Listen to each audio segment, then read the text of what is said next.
So I don't know if you can tell that it's raining, but I did some weird bondage stuff with my seatbelts in my car because that's where I'm recording, so that I could use these little mics that I have with these little clips. I have to clip it like near my face, so I have seatbelts hanging over in front of my face so that you can read this. So I hope you don't have to hear the rain. Moving on, Chapter 3, A New Journey. 5 years later, Mika Tanaka had earned a name for herself. She had become one of the most sought-after quirk counselors in Texas, known for her uncanny ability to understand and empathize with children and teenagers struggling with the complexities of their quirks. Her reputation was impeccable. Every parent needing guidance wanted her to work with their children, and every school district in the state recommended her. She was successful, but a growing sense of stagnation gnawed at her in the quiet moments when she allowed herself to think. A sense of purpose had always driven Mika. For many years, her quirk had set her apart from others, often isolating her from the people she longed to connect with. She had always told herself that the work she was doing now, helping kids understand and manage their quirks, was her way of making up for that lost connection. But lately, it hadn't felt like enough. The children she worked with were always in need of something more than just counseling. Yes, they needed understanding, someone to help them navigate their quirk's emotional and psychological weight, but many of them also needed structure. They needed someone to teach them how to channel their abilities and build the confidence to stand in a world with their quirks and not be afraid of what others might think. Counseling alone could only do so much. Education and guidance were just as vital. But the more she thought about it, the more it became clear that Mika had no way to offer that. She didn't have the training or credentials to teach in the way she knew was necessary. The limits of her current role started to feel suffocating. Mika wanted to do more, to be more. It was a late evening, and Mika was alone in her cozy home office, the flickering of the nearby candle a steady background to her tired thoughts.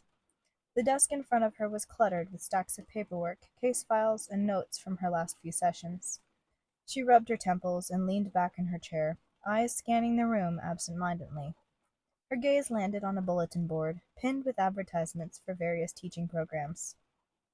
The idea had been swirling in the back of her mind for weeks.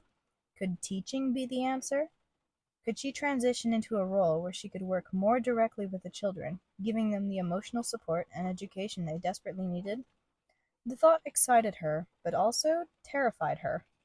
It wasn't just a career shift, it was a complete redefinition of her purpose. With only a slight amount of hesitation, Mika picked up her phone and started researching teaching programs. She knew she would face resistance. Her quirk had always been a hurdle in her professional life, and she suspected it would be no different in the world of education, but this time she didn't care. She had a wave of confidence and was determined to ride it. Teaching was the only next step, and she wouldn't let anyone or anything stand in her way. But her optimism was met with a series of crushing blows. She submitted applications to teaching programs across the country, only to receive the same rejection letter over and over again. We regret to inform you, due to the nature of your quirk, after careful review, we find that you are unfit to work with children. Each rejection felt like a dagger to her already fragile confidence. The emails stung, not just because they were dismissals of her application, but because they so blatantly undermined her qualifications. Her experience, her passion for helping others, none of it seemed to matter. To these institutions, Mika's quirk was a liability, something to be feared and avoided. The more she read the rejection letters, the more she felt the weight of her past closing in on her. Could she ever escape the stigma of her quirk? But Mika was nothing if not stubborn. Not this time, she muttered under her breath, her jaw set with renewed determination. Instead of giving up, Mika dug deeper. She refused to let this be the end of her journey. She knew that education was where she could make the biggest difference. After hours of research, she finally found an online program that offered an accredited teaching certification. The program was less prestigious than what she had originally hoped for, but it didn't ask questions about quirks. The focus was solely on developing the skills she needed to be an effective teacher, and that was all Mika needed. She dove into the program with the same fever she applied to everything else in her life. Between her counseling sessions, she studied relentlessly, poring over textbooks, completing assignments, and taking exams. She pushed herself to finish assignments ahead of schedule and balanced her workload, determined to not let any task slip through the cracks. The year flew by, and by the time it ended, Mika had earned her teaching degree, a hard-won achievement that felt like the first true victory in years. With her degree in hand, Mika felt a sense of both relief and anxiety. This was the moment she had worked towards, but now she would have to put it into practice. Mika sat cross-legged on the worn couch of her small apartment, the soft hum of her laptop filling the otherwise quiet room. The Texas sun poured through the blinds, casting streaks of golden light onto the walls. She scrolled through endless job postings, her brow furrowed in concentration. Most of the positions were for schools in Texas, and though she loved her home state, the idea of staying there didn't spark any excitement. It all felt too familiar, too safe. She needed something new, something challenging. Her eyes skimmed past a dozen listings before a bold headline stopped her in her tracks. Faculty position at UA High School, Japan. Mika blinked, rereading the title as her heart quickened. UA High School, the prestigious hero academy known worldwide for its rigorous programs, cutting-edge facilities, and a faculty filled with pro-heroes. Mika hesitated, her cursor hovering over the link. UA, huh? She murmured to herself, leaning back against the cushions. Her mind swirled with doubt. What business did she have applying to a school like that? She wasn't a hero, nor did she have any interest in becoming one. She tried, but yet again, that was another thing she couldn't do with a quirk like hers. But teaching there, working with students whose quirk could shape the future, that was something she couldn't ignore. What's the worst they can do? Say no?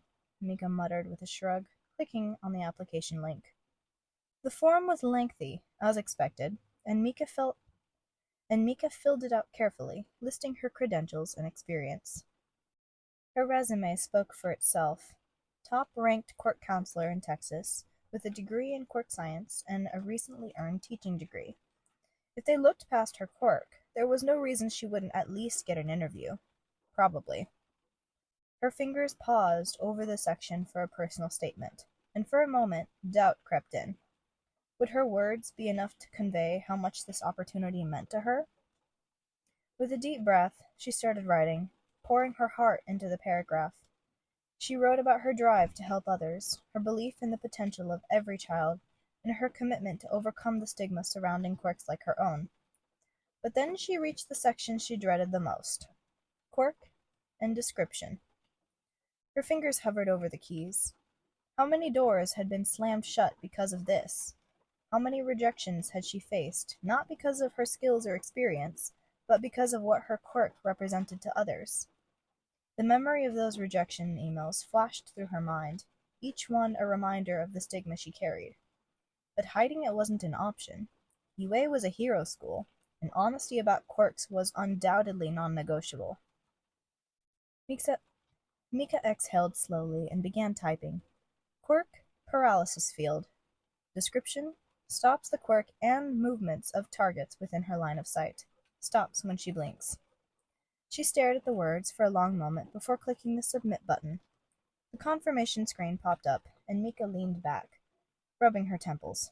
It's done, she whispered to herself, though the doubt lingered. A part of her was certain she wouldn't even get a response. Her eyes drifted to the books stacked on her desk, their spines marked with Japanese characters. If she somehow got the job, she'd need to finish learning the language. She had taken a few classes and could hold basic conversations, but her reading and writing skills were still rough. How hard could it be? She muttered, a wry smile tugging at her lips. Closing her laptop, Mika allowed herself a moment to think. The weight of her decision settled over her, equal parts terrifying and exhilarating. For the first time in a long time, she felt like she was taking a step towards something bigger. From across Japan, Principal Nedzu sat at his desk, sipping a steaming cup of tea. On his monitor, he had Miss Tanaka's application. His sharp eyes scanned the document, flicking back and forth between her listed achievements and the attached photo. Her credentials were undeniably impressive. Mika Tanaka was a top-ranked counselor in Texas with years of experience working with children and teens who struggled to understand their quirks. She held a degree in quirk science, which complemented her work in quirk counseling, and had recently earned her teaching degree. Nedzu nodded, intrigued by her versatility and determination. But it wasn't just her experience that piqued his interest, it was her quirk, paralysis field. His gaze lingered on the description she had provided. A quirk that not only stopped another's quirk, but also immobilized their body entirely. It bore a striking resemblance to his kit's erasure, though it was far more aggressive in its application. A quirk like that could be an incredible asset and a dangerous liability in the wrong hands. Nedzu tapped his paw rhythmically against his desk. There was something else about her, something he couldn't quite place. He glanced again at her photo, a headshot of Mika with her dark hair pulled back and a calm, professional expression. Her eyes, though, caught his attention. They were sharp and familiar, sparking an odd feeling of recognition. Where had he seen that face before? Setting the thought aside, for now, Nedzu pressed the calm button on the school landline. "Have her come in for an interview," he instructed, a quick affirmative coming through from the main secretary. A week later, Mika stood at the gates of UA High School, her breath catching in her throat as she took in the sight before her. The towering buildings stretched towards the sky, their sleek, modern design glinting in the sunlight. Each structure told a story of innovation and purpose, standing in stark contrast to the lush greenery of the sprawling campus that surrounded them. The scene was breathtaking, unlike anything she had ever experienced.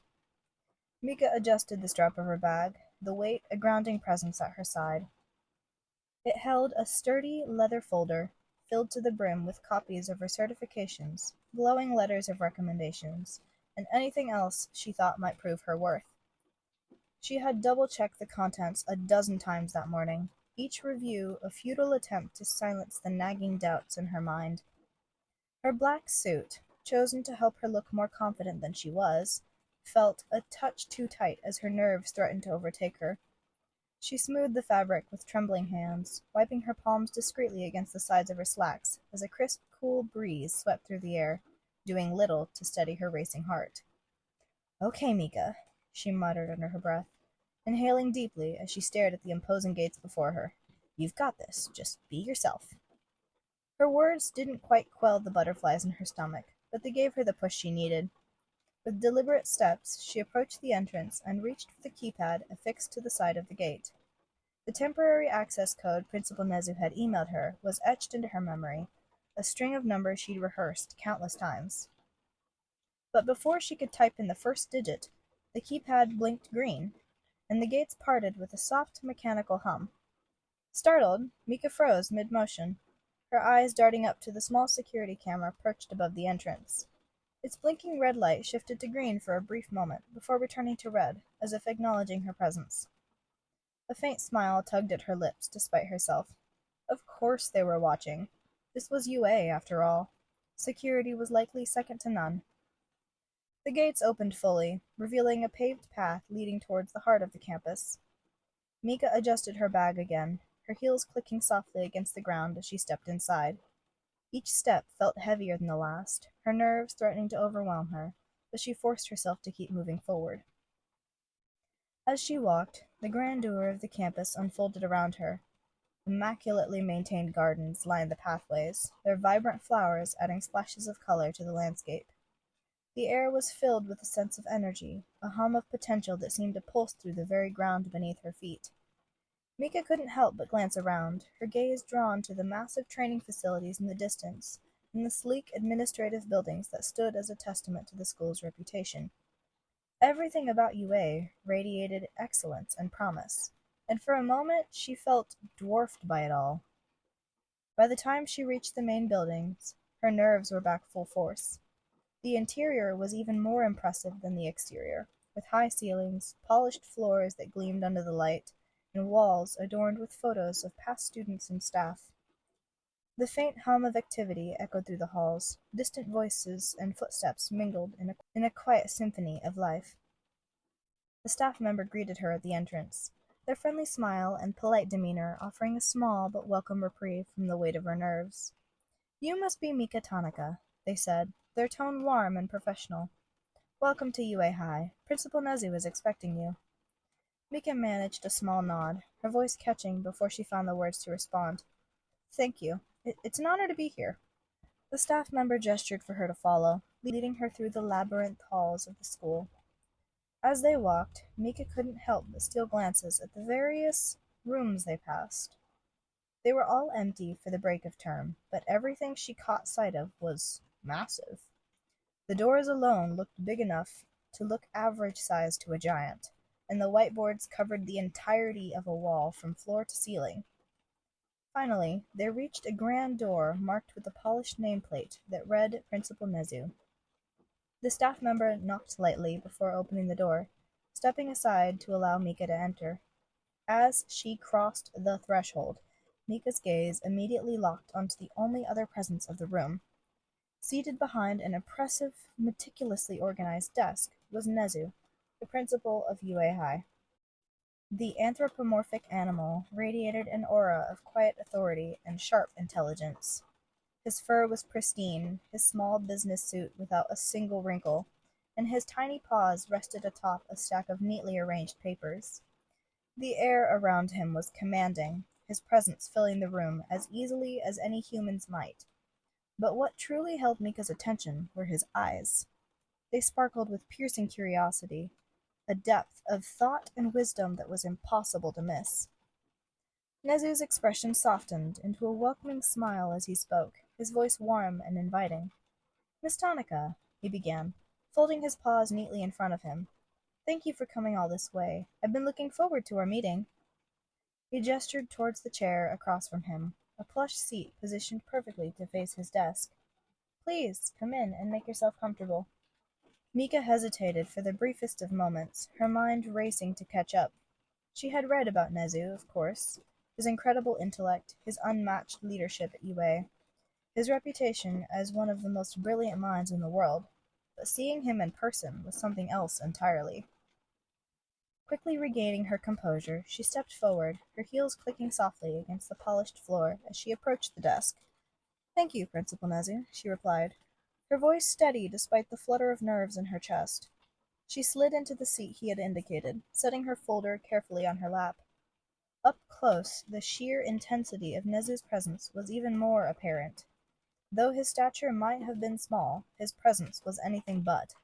His eyes, bright and calculating, seemed to take in every detail about her in an instant, her posture, the way she held her folder, even the slight tremor in her hands. Yet there was nothing unkind in his gaze. If anything, it felt as though he were already rooting for her, silently urging her to succeed. Nedzu leaned forward slightly, resting his chin on one paw as his smile grew. "I hope the journey wasn't too taxing," he said in a conversational tone. "We don't often have visitors from so far away, but I must say, your credentials have made quite an impression." Mika felt her cheeks warm at the compliment, though she managed a small, polite smile in return. "It's an honor to be here," she said earnestly, meeting his gaze. "UA is unlike anything I've ever seen. I'm grateful for the opportunity to speak with you." "Likewise. I've reviewed your application," Nedzu began, picking up her folder and flipping through it again. "Your qualifications are impressive. Your experience as a quirk counselor speaks volumes about your ability to connect with and support students. That is exactly the kind of expertise we value here at UA." Mika allowed herself a small smile. "Thank you. It's work I'm passionate about." What I find particularly interesting, however, is your quirk, paralysis field. Would you mind explaining how it works in practice?" Mika hesitated for only a moment. She had been asked this question countless times before, and had learned to answer it carefully. It cancels quirks, but it also immobilizes the target physically. It's instantaneous and lasts as long as they remain in my line of sight. Once I blink, they regain their abilities and movement.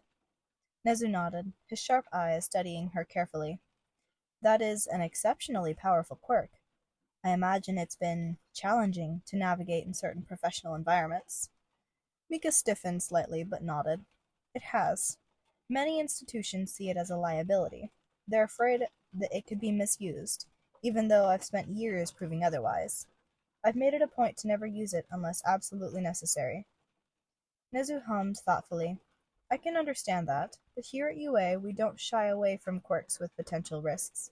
What matters is how they're used with the intent behind them. From what I've read, you've demonstrated a remarkable sense of control and responsibility. That's not something we take lightly. Mika felt a flicker of hope, though she remained cautious. I want to help students understand their quirks and themselves, she said earnestly. I've seen how powerful that can be, and I believe I can make a real difference here. Nedzu leaned back in his chair, paws steepled out in front of him. And why UA? Why come all the way to Japan when your reputation in Texas is so well established? Mika took a deep breath, choosing her words carefully. UA represents everything I've been working towards. It's a place where quirks are seen as tools for growth, not obstacles. I want to help students understand their abilities, not fear them. And I want to challenge myself. I've grown comfortable in Texas, but comfort doesn't lead to growth. Nedzu's expression softened, a hint of a smile playing on his face. An admirable philosophy. Well, thank you for meeting with me, Miss Tanaka. I will be in touch with you soon. Nedzu stood from his chair, hopping onto his desk and extending a paw. Mika shook his paw, her grip firm despite the lingering nerves fluttering in her chest. There was something reassuring about his calm demeanor, his warmth cutting through the professional atmosphere. Thank you, Principal Nedzu. I appreciate the opportunity. As she exited his office and made her way down the grand hallway, Mika allowed herself a moment to breathe. The tension in her shoulders eased slightly, and a small glimmer of hope flickered in her heart for the first time in months. That evening, long after the bustling hallways of UA High had grown silent, Nedzu sat alone in his office. The soft glow of his desk lamp illuminated the room, casting warm light over a small pile of documents and an old, worn box resting on his desk. A faint steam curled from his untouched cup of tea as he stared at the faded label on the box. Aizawa. Nedzu hesitated, his paw hovering over the lid before gently lifting it. Inside was a collection of files and photographs, fragments of his kit's childhood. He had gathered them years ago, when Shouta had first enrolled in high school. Shouta hadn't been another student to Nedzu. When he arrived at UA, the young boy was fiercely guarded, his walls built high. But beneath his stoic exterior, Nedzu saw something others overlooked.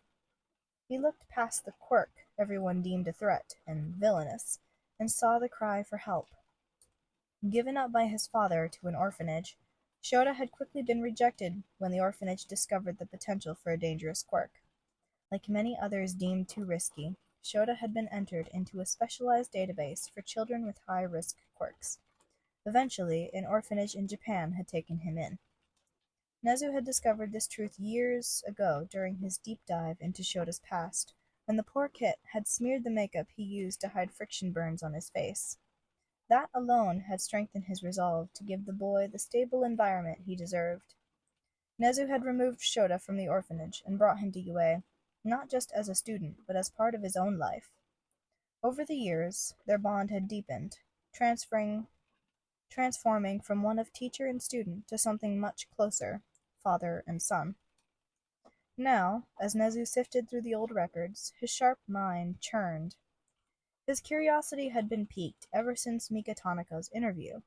There was something else about her that felt familiar, though he couldn't quite place it. Her mannerisms, quiet determination, and the subtle way she carried herself reminded him of his kit. He reached for Mika's application, reviewing the sparse details she had shared about her past. Mika had grown up in Texas at an orphanage. She, too, had been given up by her father and placed in the same database for children with dangerous quirks. A knot of curiosity tightened in Nedzu's chest. If both Mika and Shouta had been placed in the same database as infants, was it possible they had crossed paths? Could there be more to this story? His paw brushed against the edge of a photograph as a rare glimmer of hope stirred in his chest. Could Mika and Shouta be siblings? And if she was, that would make her part of his family, too. Nedzu leaned back in his chair, his mind racing. Shouta had never asked for much, even as a child. Even as a child, he had been self-reliant to a fault, refusing to let anyone get too close. But Nedzu had seen the cracks in his armor, the quiet loneliness he carried. He tried to be there for his kit, but as an animal he couldn't quite provide the connection that was needed. If Mika truly was his sister, it could possibly fill that need for connection that Shouta never voiced. For Nedzu, it was something more. Over the years, he had come to see Shouta as his son in all but name. If Mika was Shota's long-lost sister, then she was, in a way, his long-lost daughter as well. The thought filled him with both hopeful joy and trepidation. Nedzu's sharp mind kicked into action. Speculation wasn't enough. He needed answers. If there was one thing Nedzu excelled at, it was uncovering the truth. He turned to his computer and accessed the same connections he had used to trace Shota's history years ago. This time, he looked deeper, sifting through hospital archives, orphanage records, and old medical tests, into the records of the original orphanage that had rejected his kit and placed him in the database. If there was even a shred of data left in the system, it might be enough to confirm his theory. The hours ticked by as Nedzu worked tirelessly, his tea growing cold and the moonlight shifting outside his window. By the time dawn began to break, casting a soft light over his office, he finally found what he was looking for. Sitting back in his chair, he sipped the cold tea, exhaustion tugging at his small frame. His sharp eyes scanned the records, piecing together fragments of a story long buried. 2 infants, both given up on the same day by the same man. Both were entered into the database at the same time. One was sent to Japan and the other to Texas. Only one was given the father's last name. Nedzu leaned back in his chair, his paws resting lightly on the edge of the desk. His mind raced as the realization settled in. Shouta and Mika were siblings, twins, separated at birth. His kit had a sibling. He had a daughter. For a moment, Nedzu allowed himself to sit with the weight of the discovery. It wasn't just a coincidence that had brought Mika to UA. It was something greater, something he couldn't quite explain. His paw traced the edge of a photograph of Shouta as a child, his guarded expression hiding the longing in his eyes. Could this discovery bring Shouta the connection he'd always deserved? Nedzu's sharp mind whirred with possibilities. He would proceed carefully. This wasn't something to share lightly. Shouta and Mika deserved to uncover the truth on their own terms, in their own time. For now, Nedzu would watch and wait, quietly orchestrating the opportunities that might bring the siblings closer together. As the first rays of sunlight filtered through his office window, Nedzu smiled to himself. For Shouta, for Mika, and perhaps even for himself, this discovery was a chance to build something neither of them had ever dared to dream of. Family.